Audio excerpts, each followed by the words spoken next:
Incarnation comes from the word carnal, flesh, coming into the body, into the physical, to the meaty aspect of the physical dimension. Entering into flesh and blood, to put it poetically. Steak.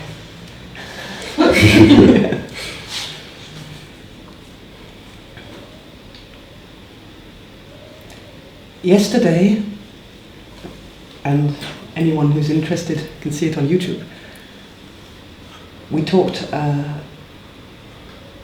with some detail about the process of conception, how it's working as a living thing, quite specifically the sound factor, how there is a sound made by the egg and a sound made by each individual sperms, many, many different sounds. And somewhere along the line, there's a harmony coming forward, which means that the egg accepts one particular sperm. It recognizes something in the sound vibration.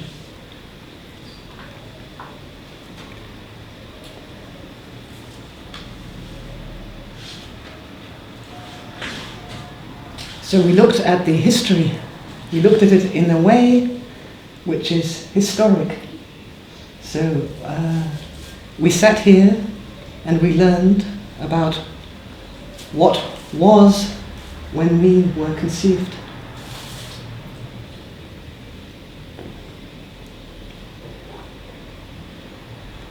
So in a sense we heard a story.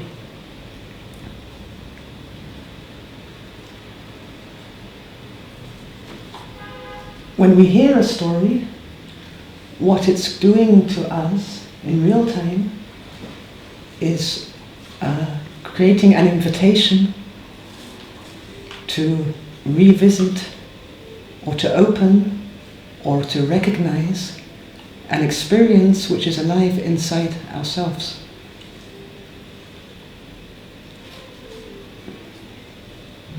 In every moment.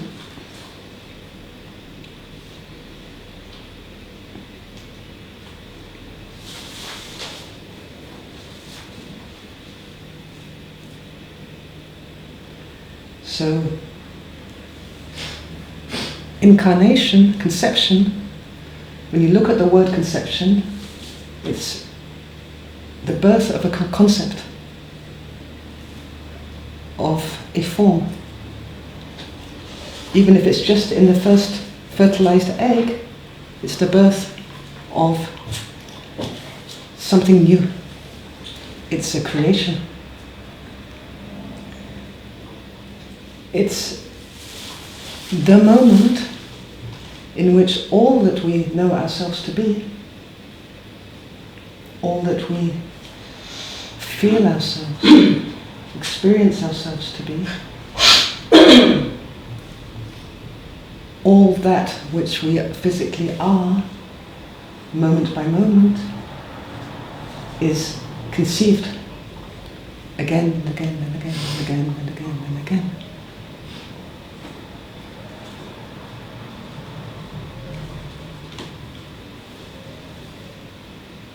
This isn't something that we can open with our minds. Just as being present now in the room, in a big group of people, suddenly here, can't be held onto with the mind. The mind moves slowly to build histories. It can't capture this being here. Nor can it take this living miracle which we are now of creation, conception, and grasp it. It can only allow it. allow it in a sense that it moves beyond the fears of losing form and structure.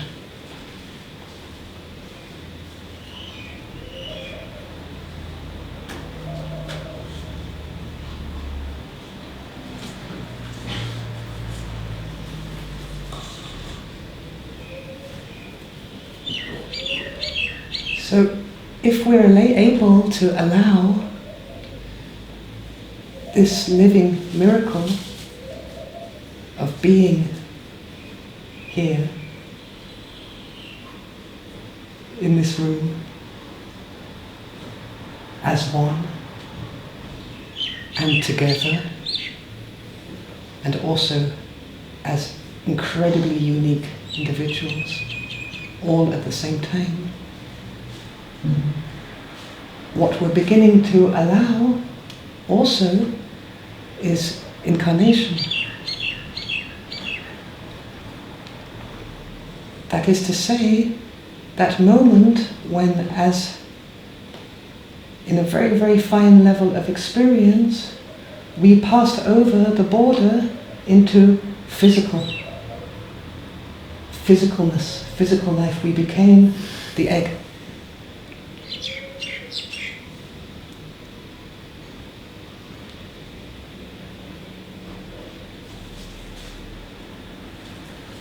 This physicalness, being in a body, in this almost strangeness, close to a moment-by-moment miracle of being physically here.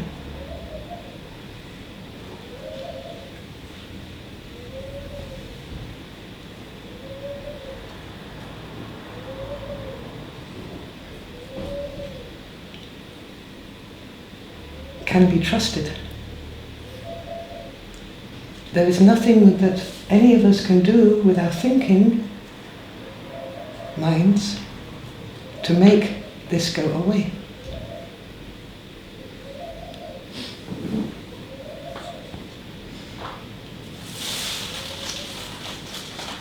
It's always there for us.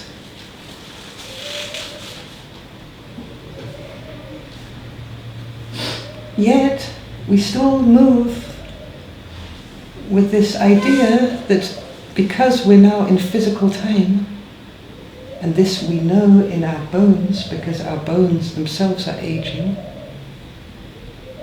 we are in a sequence of birth, growth, change, and death. There is this line.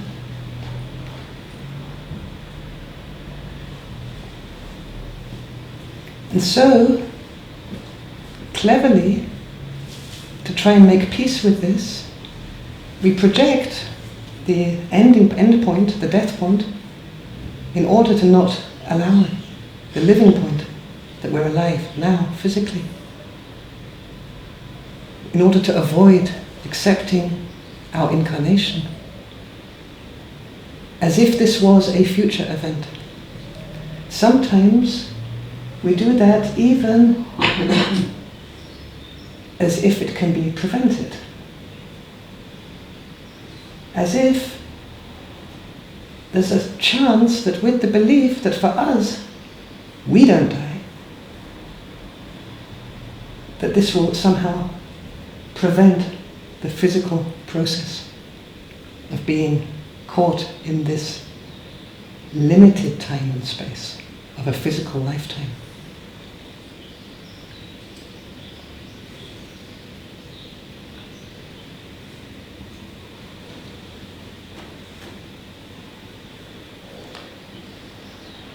But as we begin to become aware that everything that has been recorded in our memories,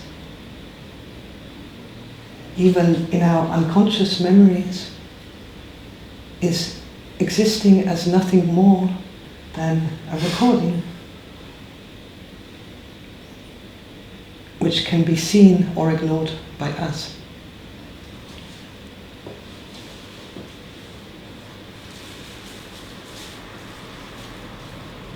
as we begin to allow that everything that we imagine to be our future is nothing more than imagination, projection, based on the most part on what we want and don't want from the recording of what was.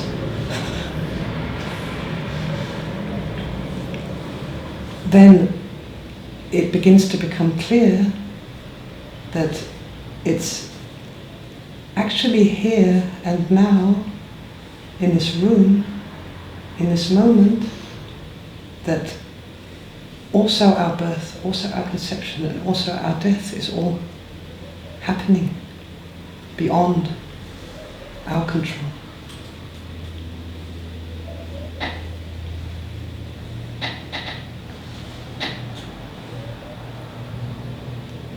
It's with us all the time. It's not something that frightening because we know it from some deep unconscious place. We know it very well. We know it in every moment where something in our lives is born, like dinner. And we eat our dinner. And we transform the food. And we are satisfied. And then we move on to the computer. We know this process of birth, conception, transformation. We know it each time we have an idea.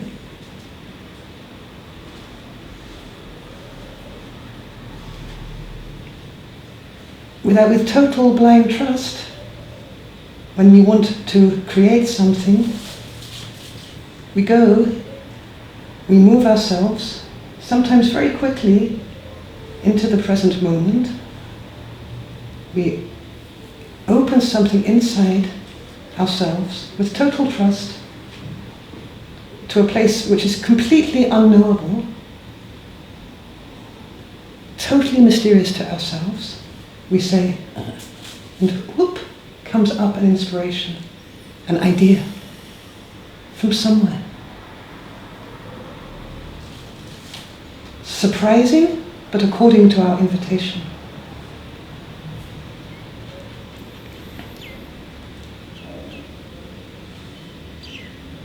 The harmony which we are, each one with his specific individual sound, born in that moment of conception, is moment by moment resonating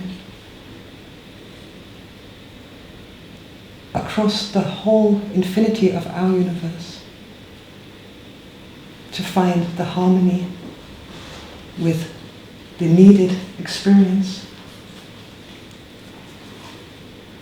to make a new conception.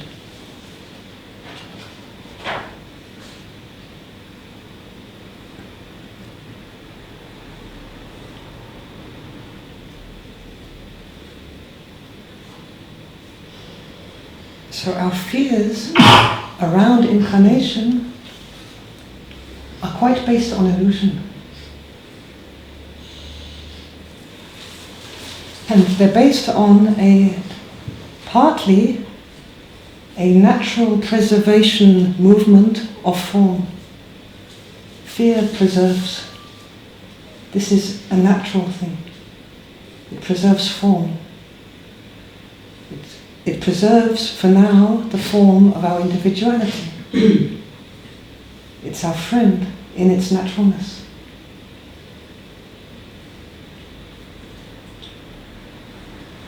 It preserves, and in that preservation allows the nurturing of our loving relationships, for now.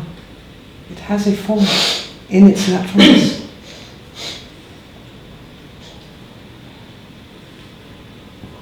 But it never takes anything away. It doesn't bring freedom. It doesn't bring It doesn't ever bring the freedom to be present now.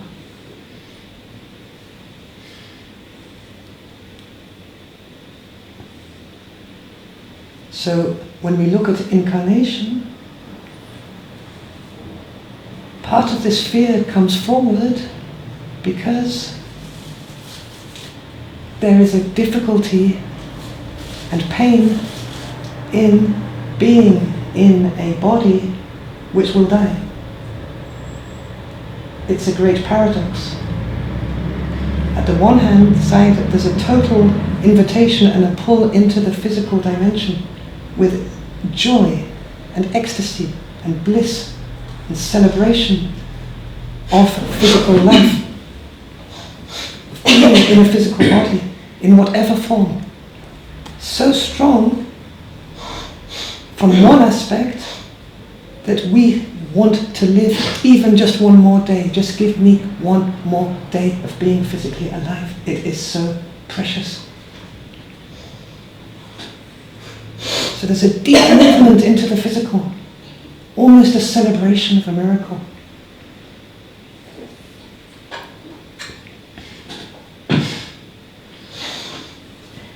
At the same time,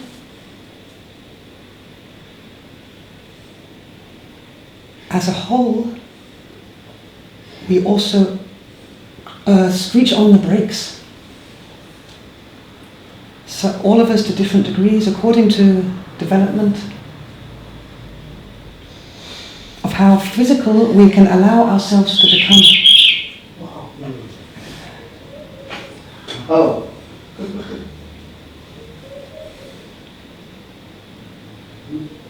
When you've experienced that, the bird, the pure freedom, the pure spontaneity, the pure manifestation, nothing is between it and flying and singing. And we as humans, in our process, put bridge after bridge after bridge, or block after block after block to prevent this. Blocks mostly born of fear, which then create more blocks born of fear. And this is what many call illusion. We put ourselves to sleep. It's not really happening. I'm not really here now in this body. And we do it in the illusion that this will avoid the suffering. But anyway, it's a kind of suffering. The suffering of death, of change, of transformation. If it's to be called a suffering at all, it's anyway here, all the time.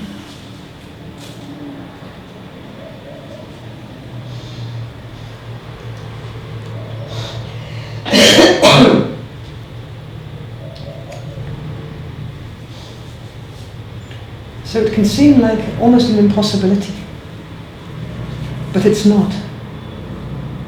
To move in a process of increasing incarnation. It's not, because each movement, each minuscule movement in which we allow a deeper incarnation,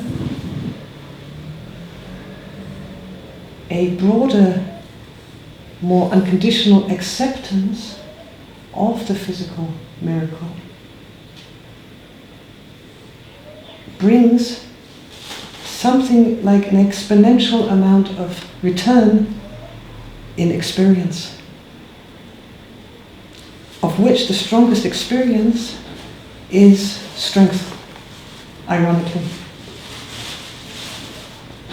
We come to a position increasingly where, rather than being afraid of death and looking for our direction and looking for our purpose like this through the mind, we come to a position where we feel totally in the right direction without having any idea what the direction is.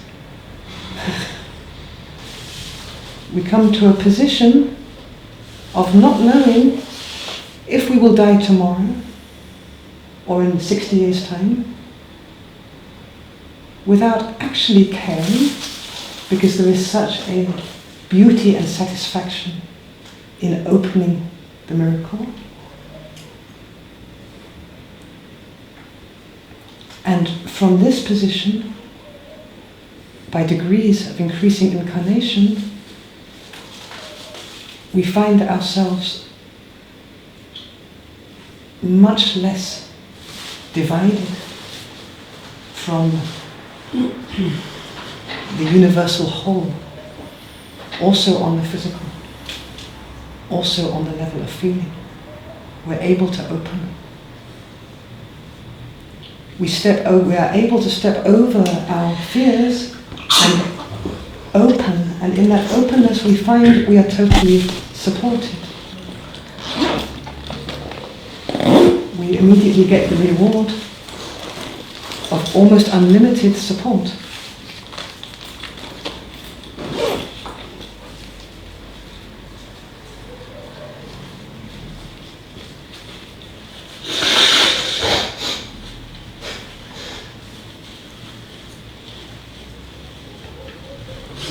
So when we open this area of incarnation, also in terms of the deepest levels of memory, what at first we begin to access is atmospheres. It's not a sequence of events that we remember, it's not a story. It's deeply, deeply, deeply remembered feelings.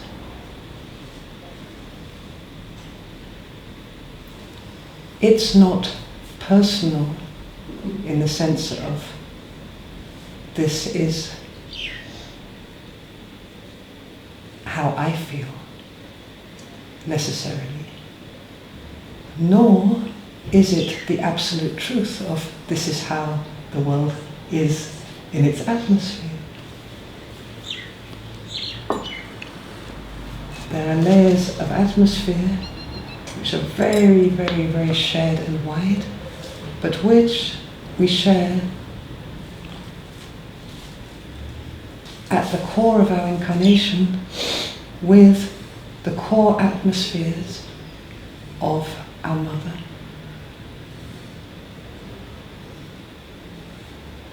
Our father,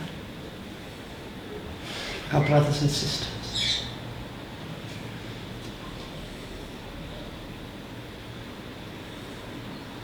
Our country.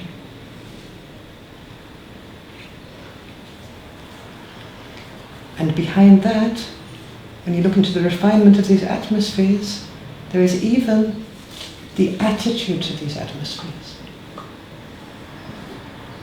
Belonging, not belonging.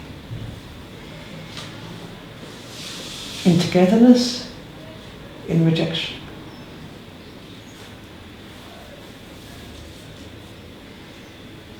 Able to completely open to the male or to the female, not able to completely open or trust the male or the female.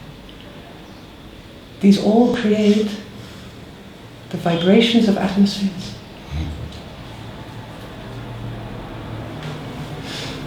When we begin to remember and allow them, they become what is called, in inner growth, realized. They become, when we begin to remember, to re-experience, to sample, to taste even a sampling of these atmospheres, in that movement of spaciousness, the atmospheres themselves become realized. This means that that which is experiencing those atmospheres now is no longer held hostage, caught forever in these atmospheres. Because that which can remember and revisit and resample these atmospheres is also that which can forget them and move out again, or move to a different layer of atmosphere. There's a freedom born. And this is the core of transformation. The core of this transformation is the freedom that's born in allowing on the level of feeling what is anyway there right now. Nothing can be transformed by who we are if it's not first allowed.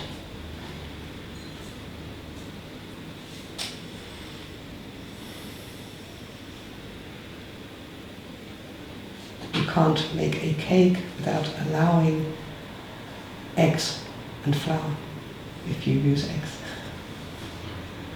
It's logic.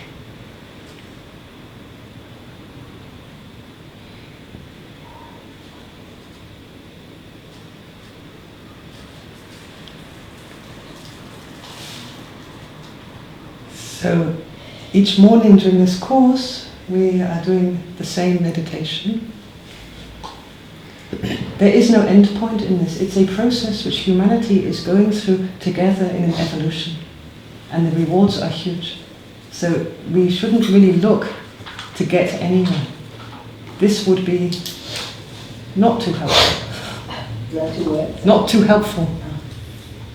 What we're looking for is to be here now and allow what is here.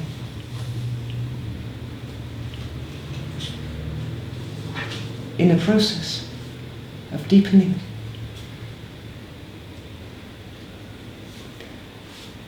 So we do this meditation each morning during this course to invite an environment where this kind of movement is easier, softer, welcome, in precisely the form that it's needed in the moment. Which means the less we interfere with whatever is coming forward, even if it's boredom, the better.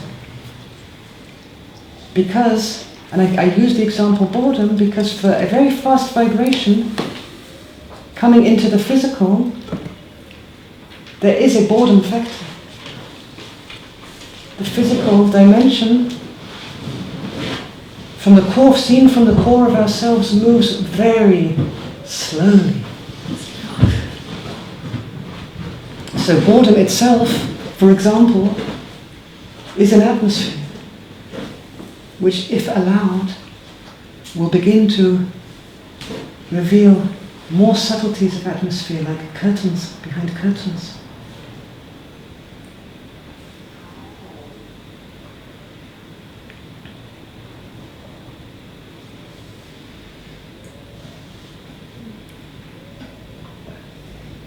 When we say allow, it's not a command.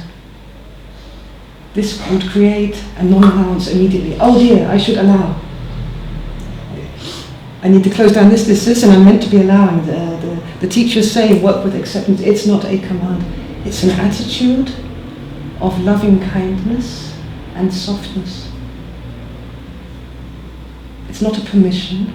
It's the way we approach our own expansion. And whatever we meet there, softness. The kind of softness that can penetrate or allow penetration.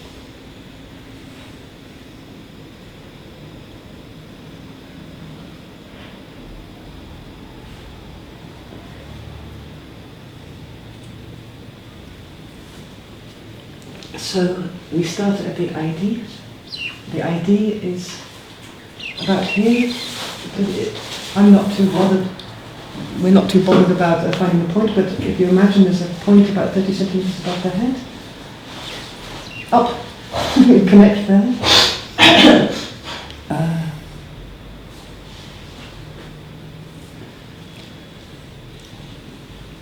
It's described in the first healing course as a point of light, an essential point of light. we take the color gold, or goldness, or the feeling of gold, and throughout the whole ball of our aura, which would be about arm's length away, create a golden rain, or a golden flow, or gold dust, or just the color gold, and let it move through the whole ball into the ground, always allowing it also not to move or to do what it needs to do without attaching to whatever's happening. You know, it turns into Bugs Bunny. Okay, just expand around it without include Bugs Bunny, but allow Bugs Bunny also to be there. So we fill the aura with gold. Then we move back to the ID point again and put the color on the ID of a very, very, very, very light pink, rose pink. Very, very, very pale, pale, pale, pale pink, like the eyeball behind Libby on the mask. Even a little bit lighter. Almost white pink.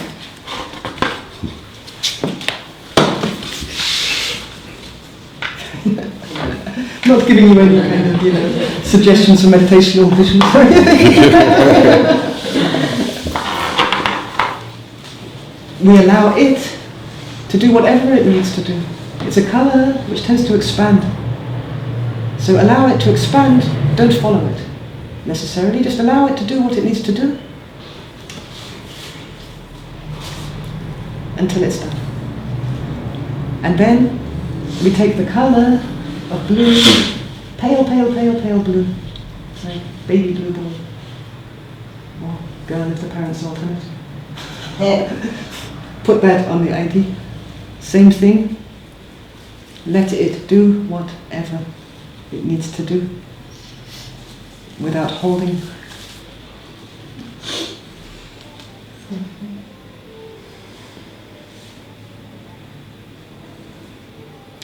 And then, when that's done, we move to the point beneath the feet, I think. And inside the earth point. We move inside the earth and invite light. Light, when we allow it, let there be light, tends to expand quite fast. And it's okay if it doesn't. This should also be allowed. But if we allow light in the earth point, often it will rise up.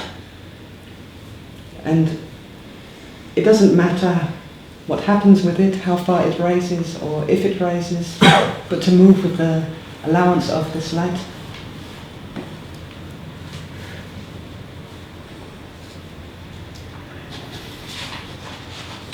Then there will be music. And after the music we shortly connect with the belly button and with the pineal. This is the bit I always forget. That's Incarnation.